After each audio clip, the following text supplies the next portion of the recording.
Presentación ya en pantalla. Sí, se puede ver. Sí, se ve. Ya, y ya está en forma de presentación. Bueno, bienvenidos, muy buenas noches. Hoy está sesión número 9. Estamos los dos salones. Vamos a aprovechar entonces para resolver una duda que surgió ayer y que es importante que lo veamos para que interpretemos bien qué es lo que está sucediendo acá con el tema de la participación de los sectores en la conformación del Producto Interno Bruto. Si tomamos los datos del Banco de Guatemala y vamos al PIB por origen de la producción, lo que nos salen son las diferentes cuentas que conforman el Producto Interno Bruto. Es posible realizar una clasificación por sectores porque las primeras 3 filas de actividades económicas, la primera es agricultura, silvicultura, caza, pesca y ganadería. Ese es el sector primario básico. Ahí está. La fila 2 y la fila 3 son en su orden: industria manufacturera y extracción de minas y canteras. En Guatemala, la extracción de minas y canteras está adscrita a la Cámara de Industria, porque hay algunas actividades de transformación, no es industria extractiva 100% solo saca y manda, hay algunos procesos, y entonces la gremial de industrias extractivas está con Cámara de Industria. Por eso es que esos dos se suman. El resto de actividades son sector servicios. Entonces ahí está: comercio, transporte, electricidad y agua, servicios financieros, todos los temas que tienen que ver con intangibles, necesarios por supuesto para la producción de bienes. Entonces lo que observamos es que, tal como lo vemos en las cuentas nacionales, el PIB durante los últimos 10 años, excepto por 2020, que es una contracción, y si ven, la parte más fuerte se ve efectivamente en el sector servicios, esta caída acá, aquí se pierde, pero hay una recuperación y la pendiente, como podemos observar, porcentualmente va a crecer de forma considerable. Vemos acá cómo ha venido creciendo en términos absolutos, cómo ha venido creciendo el sector servicios respecto de los otros dos sectores que podemos observar, tanto en términos de volumen de quetzales, en términos absolutos, como en la óptica acá, gráficamente, son relativamente planos, o así parecen. Su pendiente es muy pequeña, comparando con este crecimiento. Analizamos entonces que cuando una economía, su crecimiento se explica por el sector terciario, estamos hablando del fenómeno llamado tercerización de la economía en términos de CEPAL. Entonces, la Comisión Económica para América Latina en los 80s y 90s analiza cuál es el comportamiento de las principales economías de América Latina y el Caribe y lo compara dentro de... lo junta también con el tema de centro y periferia y cómo es que se van desarrollando los países y cuál es la apuesta primero al crecimiento económico. Eso tenemos que juntarlo, lo unimos a lo que hemos venido conversando respecto del sector agropecuario en función de cómo está distribuida la tierra productiva. Veíamos ayer en los mapas que prácticamente los principales productos tradicionales de exportación corresponden a la gran propiedad, al latifundio. Por lo tanto, cuando veíamos prácticamente todos están en las mismas zonas y son las tierras con la mayor capacidad productiva para esos productos en particular. Esto en función de vocación de los suelos. Entonces, si si los principales productos y las principales exportaciones agropecuarias corresponden a ese porcentaje de población que no supera el 10% de las fincas, pero que tiene bajo su control cerca del 80% de la tierra productiva. Es normal hacia dónde vienen esos retornos y por qué, estando tan concentrados, el resto de productores que en un 92% son de infrasubsistencia y de subsistencia, pasan tantas precariedades.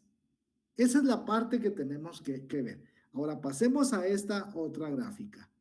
Acá es donde surgió la duda. Y es, si lo vemos en términos absolutos, salvo por 2020, pero el sector agrícola es muy pequeña, la contracción, muy chica. Diferente a lo que pasó con servicios, esa parte olvidé explicarla, porque ahí está hotelería, transporte y todo lo que tiene relación con la movilidad de las personas que en función de las restricciones para la contención de la pandemia se establecieron. Restricción de la movilidad, tanto de personas como de mercancías, y eso afectó principalmente al sector servicios, como lo observamos acá en esa caída. ¿Sí? Observamos esto. En el volumen, acá son millones de quetzales, vemos ahora que agricultura fue muy pequeña la baja, por lo que tiene una tendencia marcada a que en términos absolutos el PIB agrícola crezca. Sin embargo, cuando observamos el peso relativo de la agricultura sobre la conformación total del PIB, lo que vemos es que cada vez está representando menos. Es un peso relativo menor. Y lo que comenté fue que acá hay una diferencia de 1.1 puntos porcentuales, que no es lo mismo que una diferencia de 1.1%. Los puntos porcentuales los vamos a utilizar cuando comparemos porcentajes. Comparamos un porcentaje que puede subir o en este caso puede disminuir. Pero al estar comparando porcentajes, lo que se maneja es el concepto de puntos porcentuales. Si usted viene y hace acá, ve que entre 2013 y 2022, en términos absolutos, el PIB agrícola se incrementó considerablemente, más de 9.000 millones. Sin embargo, como lo que estamos analizando es su peso relativo en la conformación del producto, se evidencia un peso relativo menor, pero estos son puntos porcentuales. Observémoslo acá para terminar de aclararlo.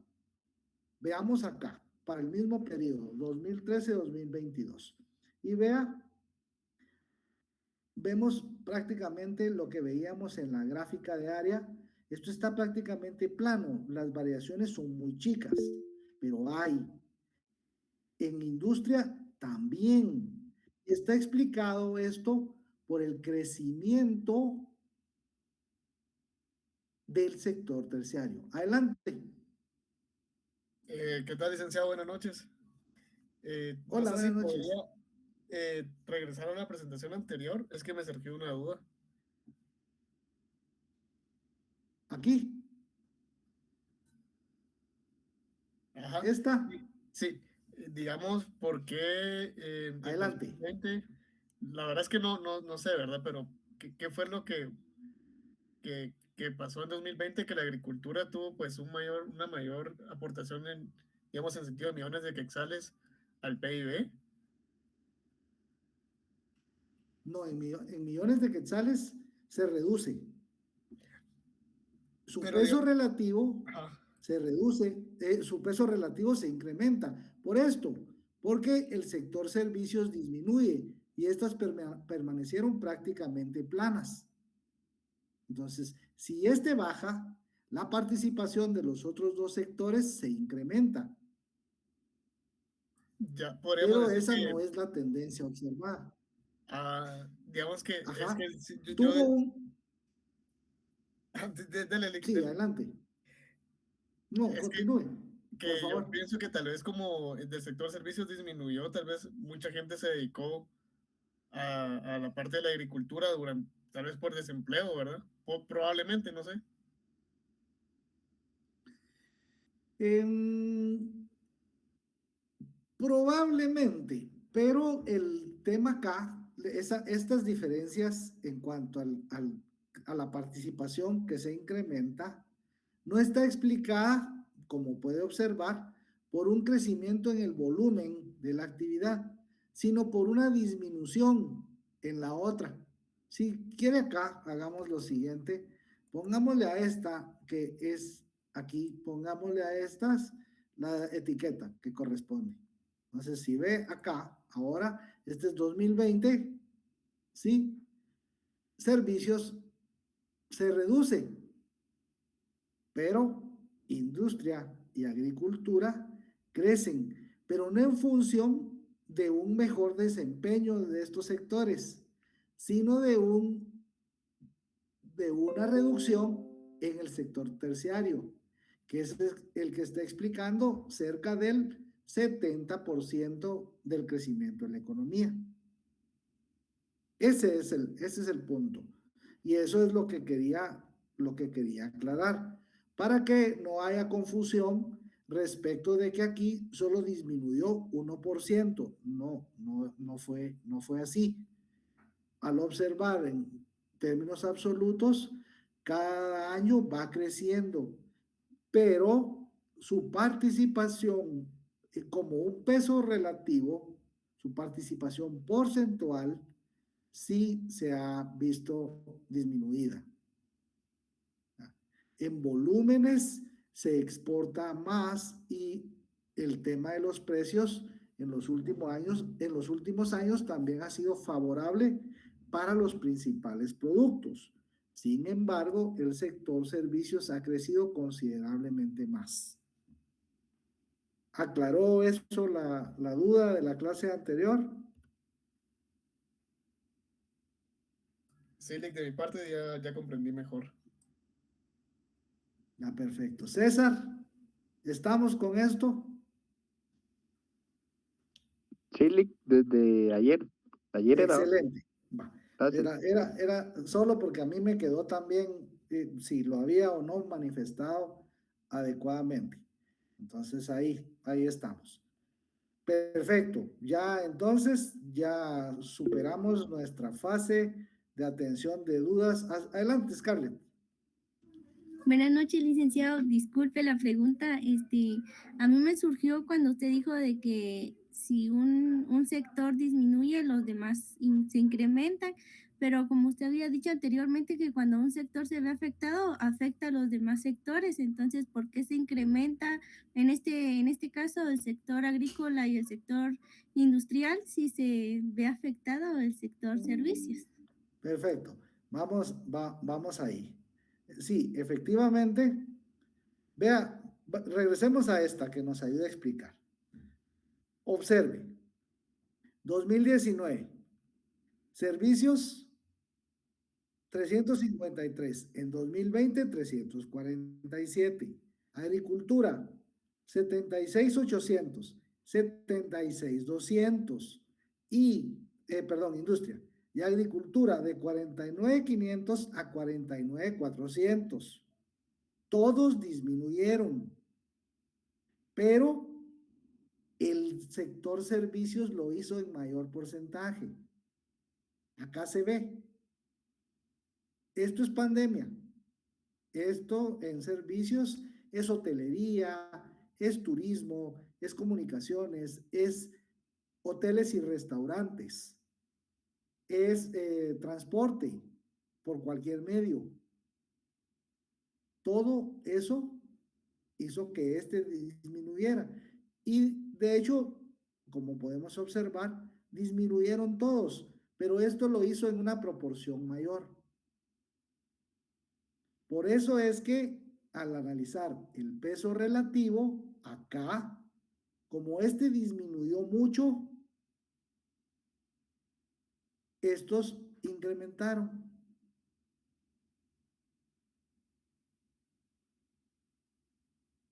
Ahora sí. Sí, licenciado, muchas gracias. Perfecto.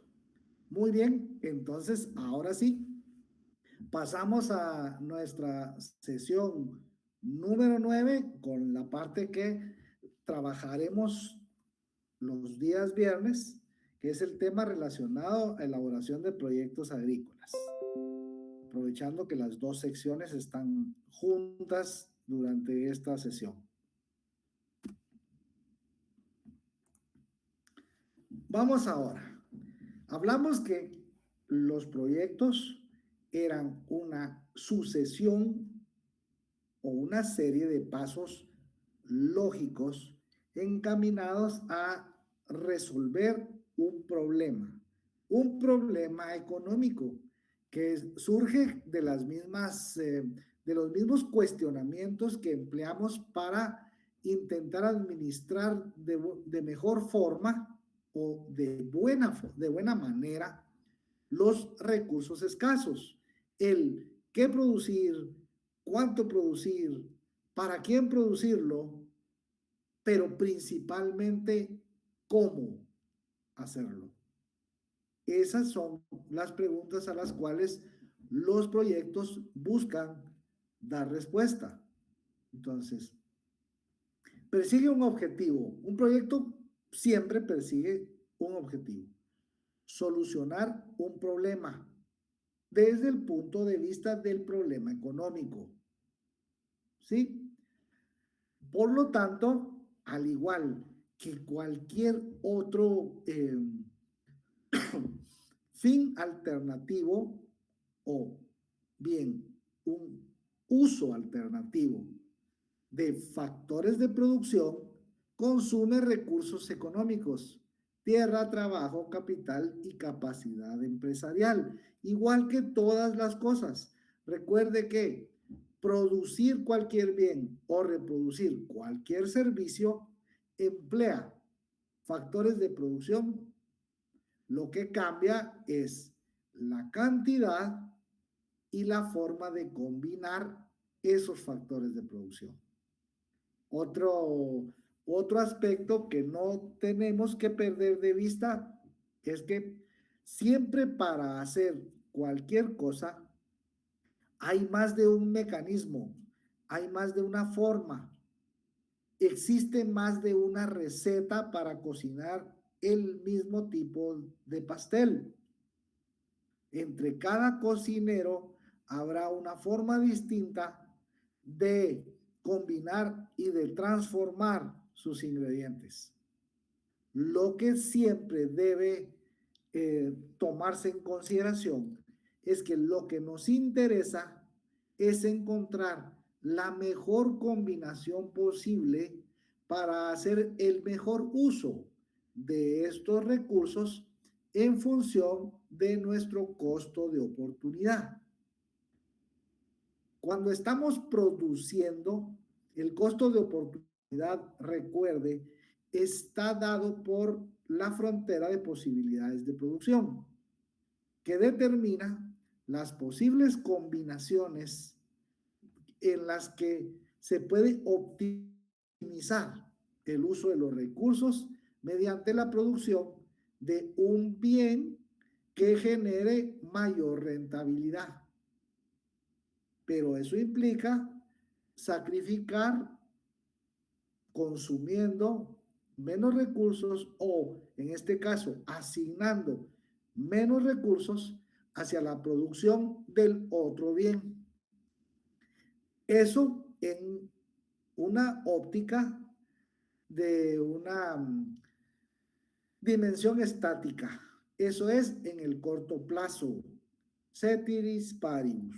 No cambia absolutamente nada mientras ese modelo funciona de esa forma. Si algo cambia, ya no es el mismo modelo y ya la situación ya no es corto plazo. ¿Estamos bien ahí?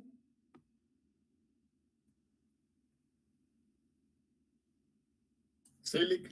Sí, Muy bien. licenciado. Ok, de acuerdo. Entonces, precisa de un plan para el empleo de los recursos. La óptica, reitero, es emplearlos de la mejor manera, porque todos estos tienen varios usos alternativos posibles. Por lo tanto, hay una demanda insatisfecha permanente. Siempre los recursos económicos se caracterizan por que son escasos en función a la demanda, porque no se puede atender la totalidad de las demandas al mismo tiempo.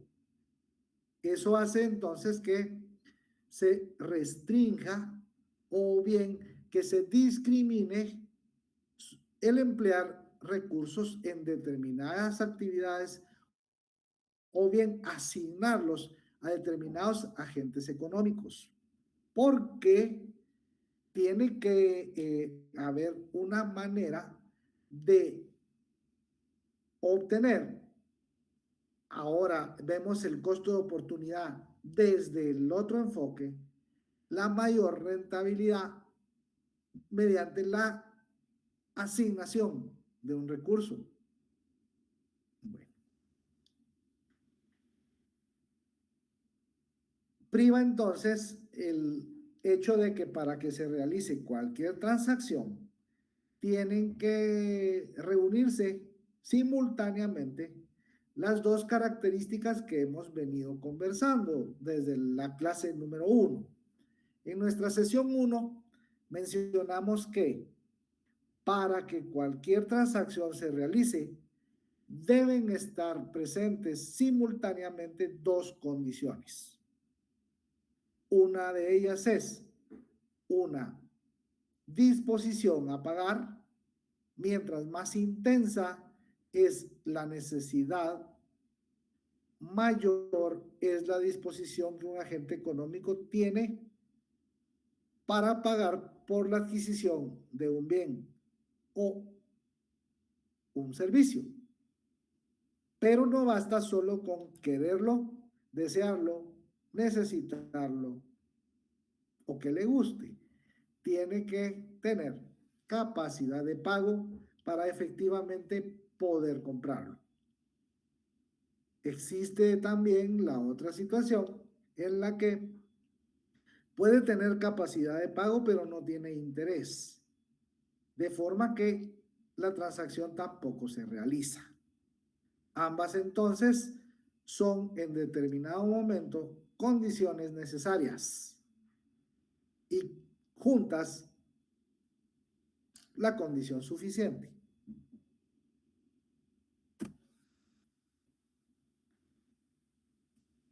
Seguimos en la misma línea, con la misma lógica. Emplear los recursos de la mejor manera es la esencia de hacer proyectos. La idea es que únicamente deberían de financiarse proyectos que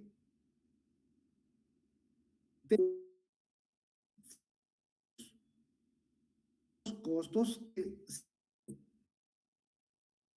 Recuerde que en el flujo de la actividad económica hay flujos reales que únicamente son posibles a través de flujos nominales. El primero es la compra de los ingredientes, estos factores de producción, en el mercado de factores. En ese punto y momento en el que oferta y demanda se ponen de acuerdo para pagar una cantidad. En este primer momento, el costo lo lleva a las unidades productivas, las empresas, combina y transforma. Al combinar y transformar, está produciendo bienes intermedios o bienes finales, pero ambos van al mercado de bienes y servicios, donde el resto de agentes económicos vamos a adquirir satisfactores, por los cuales también tenemos que pagar. En la primera parte se pagan remuneraciones que tienen la figura de costos. En esta segunda parte se pagan esos costos más la recompensa. Por lo tanto, es el precio el que va a fijar la ventaja o no de poder invertir en esto, porque a través de los precios se van a poder establecer cuáles son las relaciones entre un desempeño esperado por una inversión y lo que realmente recibe cuando este proyecto se ejecuta. Entonces, en función de los retornos es como se asignan los recursos, porque todos tienen muchos o múltiples usos alternativos, objetivos en competencia. Todo proyecto tiene un carácter de futuro. Esto es lo que se conoce como horizonte del proyecto. En el caso de los proyectos económicos, los proyectos que buscan, los proyectos privados que buscan obtener ganancias en la figura de retornos financieros, beneficios, ganancias, utilidades. La variabilidad o los horizontes pueden ser diversos. 5, 10, 15, 25 años, dependiendo de qué, de cuál sea la naturaleza del proyecto, en qué sector se ejecute y cuánto tiempo lleve efectivamente cada una de sus etapas. En el caso de los proyectos sociales, los proyectos públicos, por lo general el horizonte del proyecto se establece en al menos 20 años. Y los flujos de tanto de gastos como de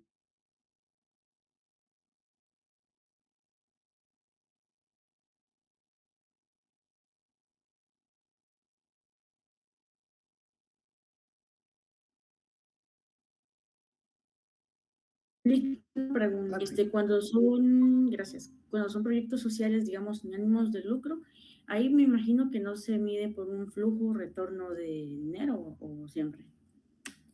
no. Ese es un buen punto.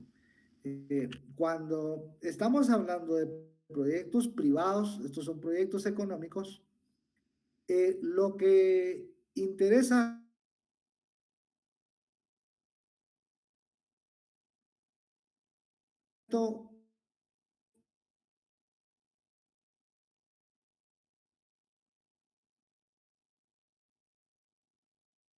en función de su inversión, como son ganancias. La mínimo flujos de dividendos, beneficios de esas inversiones. Y lo analiza en función de las diferentes opciones que tiene para invertir o emplear sus recursos. Recuerden que el capital financiero está aquí y es otro factor de producción. Por lo tanto, está incluido dentro de esos objetivos en competencia que tiene. El capital es un recurso escaso, igual que el resto de recursos económicos. Por lo tanto, únicamente se va a invertir donde obtenga las mayores ganancias, con un riesgo aceptable. Ahora, los proyectos públicos, los proyectos sociales, también buscan retornos, pero esos retornos se llaman beneficios sociales esperados del proyecto. Es, por ejemplo, disminuir la presencia de alguna enfermedad de origen hídrico. Y eso se hace a través de introducir proyectos de agua potable o de saneamiento en algún municipio.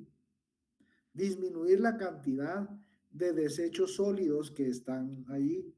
Todos esos son proyectos sociales, sobre los cuales en muchos de ellos la tarifa que van a pagar los usuarios va a ser subsidiada, pero al disminuir las enfermedades, la sociedad en su conjunto está ganando en la figura de beneficios sociales. De eso vamos a hablar más adelante, pero era para atender su duda. Excelente, gracias, licenciado. Ok. Este plan, había otra intervención, perdón.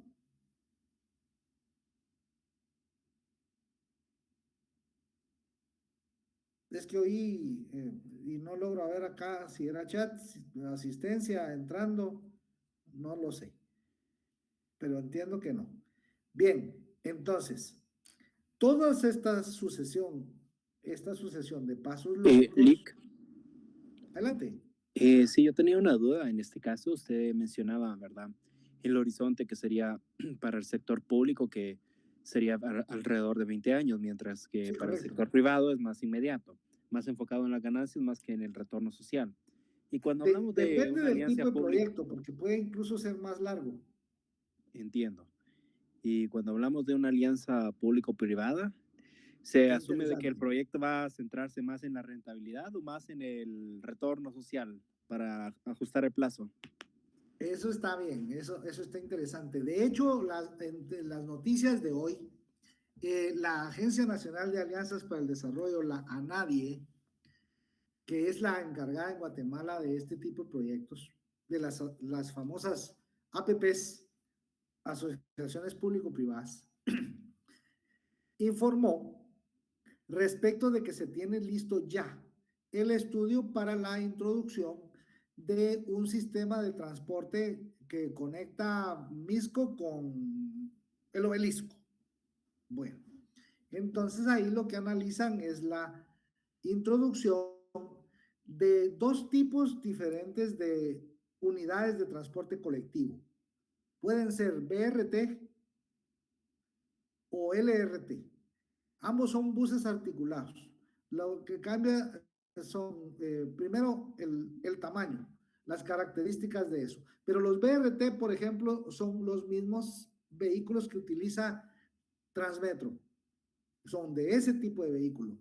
Entonces, ahí, dependiendo de la naturaleza del proyecto y cómo haya sido estructurado en función de...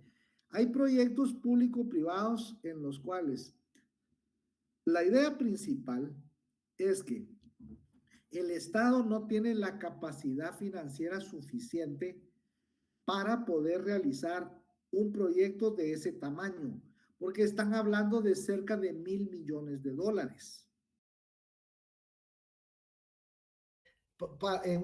Bueno, la parte de la construcción, si no escuché mal, están hablando de entre 24 y 36 meses. Eso es algo relativamente rápido. Habría que disponer de cerca de $300 millones anuales para ese proyecto.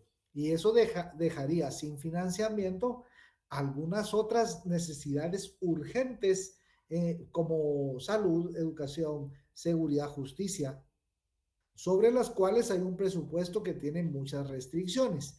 Entonces, la idea de un proyecto de alianza público-privada es que los privados realicen las inversiones, ¿sí? El gobierno tiene que poner algo, sin duda. En este caso son las vías, los permisos de paso, por ejemplo. Y el público opera este proyecto en el transcurso del horizonte en el que se pongan de acuerdo. Pueden ser 15, 20, 25 años. La idea es que como en el año 8, 9, ellos ya habrán recuperado su inversión y el resto de años ya son puras ganancias.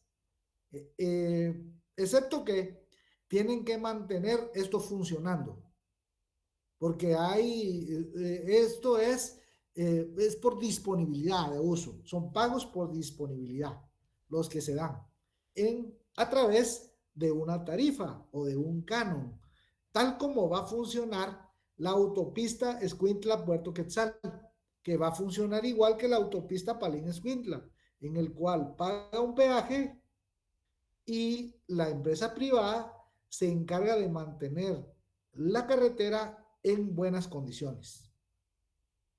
Eso tiene ahorros en tiempo, ahorros en combustible, en depreciación de vehículo y tiene muchas cosas buenas.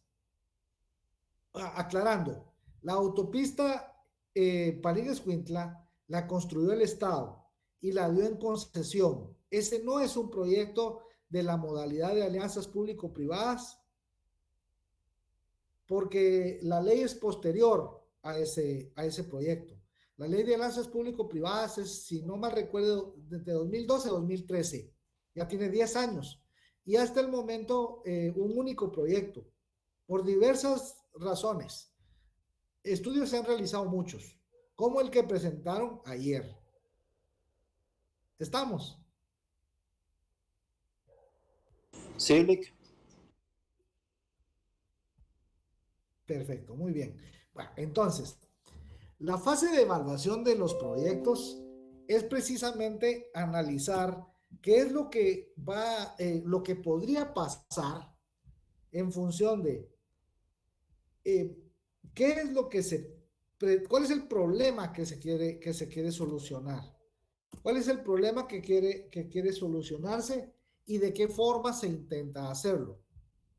Tienen entonces que realizarse diferentes tipos de análisis. Análisis administrativo, análisis legal, análisis técnico, por supuesto, ambiental. En el caso de los proyectos públicos, económico-social. En el caso de los proyectos privados, la fase de evaluación pone énfasis en el estudio financiero. El estudio financiero es el que le va a dar el norte al inversionista si esa es efectivamente la mejor de las opciones que está analizando para su inversión. Si hay otra opción menos riesgosa, es posible que la evalúe aun cuando el porcentaje sea igual o sea relativamente mínimo. fuera mayor, perfecto, porque un mayor porcentaje de retorno con un menor riesgo hace más atractiva una inversión. Pero eso es en el caso de los privados. Con los proyectos sociales, la fase de evaluación debe obligadamente que incluir una evaluación económica social, que es diferente a la evaluación financiera tradicional, aunque se analizan prácticamente los mismos elementos. Por ejemplo, un valor actual neto versus un valor actual neto social. Una tasa interna de retorno, también una tasa interna de retorno, pero social. Relación beneficio-costo, todo se analiza igual. Lo que cambia son las bases y algunos otros elementos que se van agregando en los proyectos sociales para hacer una evaluación bastante más completa. Acá están estos. Los proyectos económicos o privados van a hacer lo mismo que un proyecto social. Alguna demanda insatisfecha por un bien o por un servicio. La principal diferencia es que estos tienen como objetivo principal obtener utilidades. Como está mencionado, estas utilidades deben ser mayor a otras opciones o alternativas de inversión que en este momento existan en el mercado, porque son decisiones que se toman hoy con miras o vistas a futuro. Y ahí hay que tomar en consideración múltiples factores. Uno de ellos es el valor del dinero en el tiempo. Esa parte es importante. Por lo tanto, en años como el anterior, en los cuales la inflación supera al doble al crecimiento de la economía, en años así tan atípicos, tiene que haber una consideración especial en la evaluación financiera respecto de lo esperado para los años subsiguientes. En este caso, el Banco de Guatemala estima que este año el Producto Interno Bruto va a crecer nuevamente alrededor del 4%, más o menos un punto porcentual. Pero la inflación va a ser considerablemente menor. Eso es lo que se espera. Sin embargo, los fenómenos que han causado que esa inflación provocada en un alto porcentaje por riesgos externos, esos riesgos externos no han cedido. Por el contrario, se han intensificado. Uno solo de los riesgos que ha tomado más o menos un ritmo distinto es el tema del control sobre la pandemia, que vino a sumarse a él el tema del conflicto Rusia-Ucrania, que impactó considerablemente respecto de los precios del petróleo y de otras materias primas importantes a nivel internacional. Pero particularmente el caso del petróleo, el cual durante la etapa más fuerte de la pandemia llegó a tener incluso precios negativos. Era casi que le iban a pagar por retirarlo de los buquetanques o de los tanques en tierra, porque no decidieron no detener la producción. Siguieron extrayendo. Pero con las restricciones a movilidad, como el transporte se vio afectado, la generación eléctrica se vio afectada porque La demanda disminuye, la oferta también lo hace. Claro, hay temas de elasticidades que tienen que tomarse en consideración. También el uso de posibles productos sustitutos o sustitutivos que guardan relación con los cambios que determinadas materias primas tienen. Pero son factores que hay que analizar detenidamente, porque el conflicto Rusia-Ucrania sigue. Es más, podría incluso incrementarse si la OTAN accede a la solicitud del presidente de Ucrania de dotarlo de jets y de otro tipo de maquinaria de guerra que en vez de calmar el conflicto o detenerlo, lo va a incrementar. Entonces depende. Y eso va a afectar el suministro de energéticos, como ya lo está haciendo en Europa, en el cual, por ejemplo, Alemania tiene un bloqueo al gas proveniente de los Urales que les distribuyen los rusos, pero tienen que operar igual. Su industria necesita energía y esa energía alguien tiene que suplirla. Por lo tanto, ese desfase que hay entre un abastecimiento seguro de un factor no se cubre tan rápido con la producción de otro. Hay tiempos, hay rezagos, que esos son sumamente importantes. Y no, entonces no se avisora que vaya a existir un crecimiento en la zona del euro muy robusto. Y son socios comerciales de Estados Unidos, y de Estados Unidos es socio comercial de Guatemala, el principal después de Centroamérica. Entonces, como lo veamos, hay muchos factores. Y todo eso se analiza en función de alternativas para inversiones. ¿Estamos bien ahí? De momento sí, Lick. Ok. Ahora, proyectos sociales. Por lo general, proyectos de desarrollo comunitario de carácter no lucrativo. Inversiones gubernamentales que tienen un interés y un beneficio social.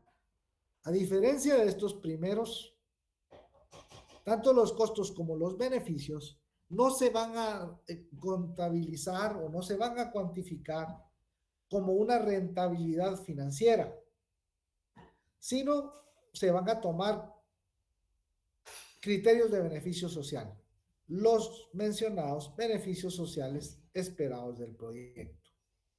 Acá es una tasa de rendimiento mínima aceptada, que es lo menos que espera obtener el inversionista por su dinero.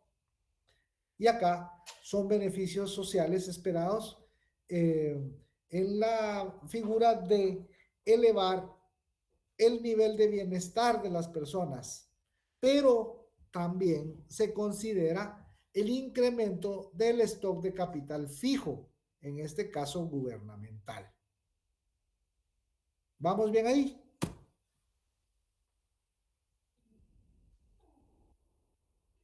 Sí, Lick. Ok. Entonces, también hay clasificaciones sectoriales de proyectos. Por ejemplo, agricultura, industria y servicio tienen modalidades de proyectos diferentes. En ambos, no, perdón, en los tres pueden haber proyectos privados y públicos.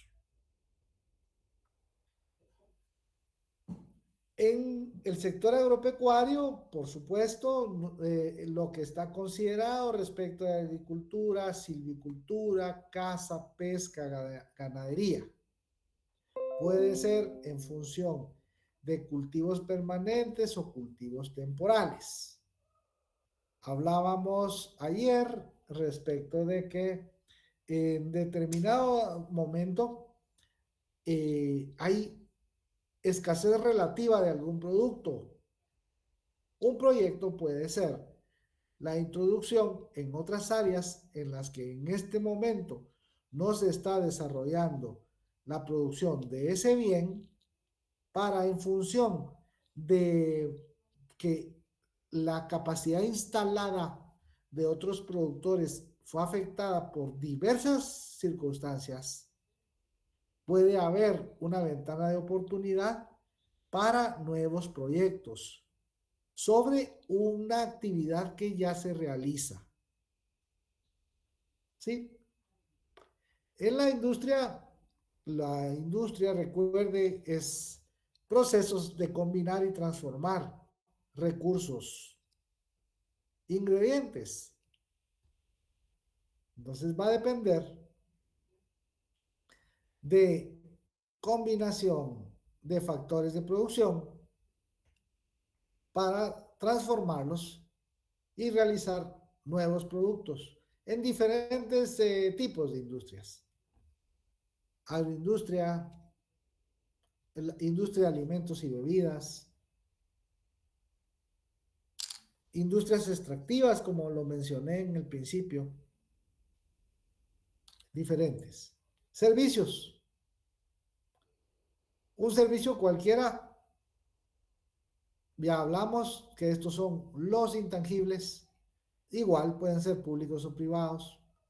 Se clasifican también proyectos de infraestructura, ampliación del stock de capital fijo o social. Lo que hablábamos hace un momento respecto de esas nuevas vías, que porque son sistemas de transporte que involucran vialidad, las unidades de autobús y por supuesto quien lo opere. Eso es infraestructura. Y pueden ser públicos, pueden ser privados, pueden ser una combinación en cuanto a un proyecto en la modalidad de alianzas público-privadas. ¿Dudas?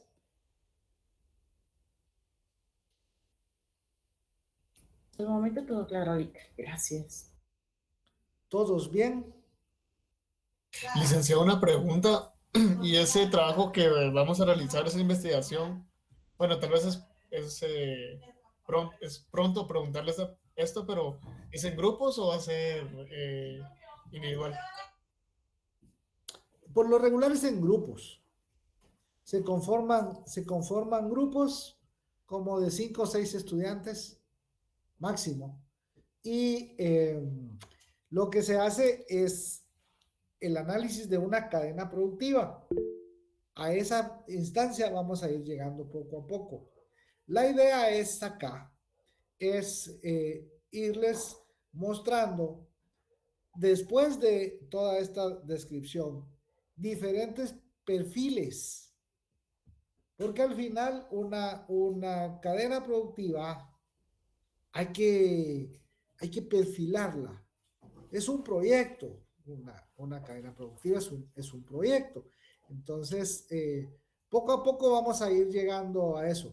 Lo que necesito es, como hoy estamos todos, para poder llevar el mismo ritmo, los viernes se destinan a esta unidad 5, que es transversal. Muy bien. Bueno, las etapas.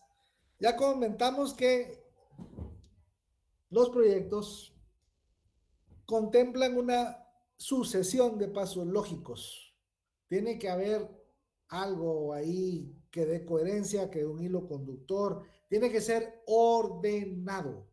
Es una secuencia, pero muy ordenada para poder llegar a obtener los resultados o bien los objetivos públicos o privados que desean alcanzarse. Y todo parte de la idea. Alguien, como decimos, los chapines, y por todos lados se le encendió el foco. Y normalmente las ideas,